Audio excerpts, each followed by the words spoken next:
जवनिया लहरावत चला हो।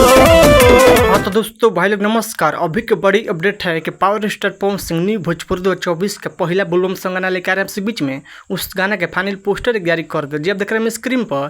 इसी वीडियो में इस गाना जानकारी दें बीच में किस चैनल पर कब लॉन्च किया जाए, कब तक सुनने को मिलेगा आपसे बीच में। उससे पहले बता दें जो वाले चैनल सब्सक्राइब नहीं किए हैं तो प्लीज़ चैनल सब्सक्राइब कर लीजिए।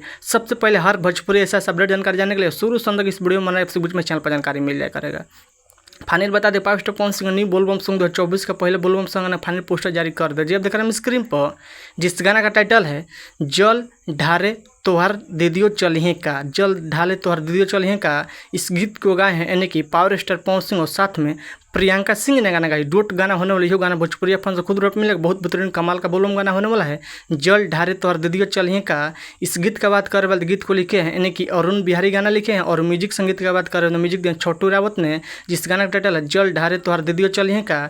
इस गाना का फुल वीडियो सॉन्ग रीट में आ गया है यानी कि कल सुबह 14 तारीख का सुबह 6:15 पर एसी फिल्म यूट्यूब चैनल फुल वीडियो लॉन्च किया जाएगा आपसे बीच में। कल एक बार गाना सुने, बहुत बेहतरीन कमाल का बोलबम गाना होने वाला है। पावर स्टार पवन सिंह आवाज में पहला बोलबम सॉन्ग 2024 का होने वाला है जल ढारे तोहर दीदियो चलिए का।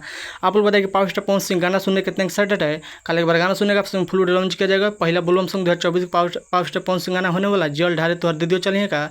अब अगर power star Pawan Singh video update news पसंद पर प्लीज़ वीडियो को लाइक कीजिए, दोस्तों भी शेयर कीजिए। कल एक बार गाना सुनिए, बहुत बेहतरीन कमाल का बोलबम गाना होल 2024 का पहले बोलबम सॉन्ग इस वीडियो में देखने को मिलेगा जल ढारे तोहर दीदियो चलिए का। इस वीडियो में power star Pawan Singh new motor video में आप लोग देखिए power star Pawan Singh video लाइक चैनल। धन्यवाद।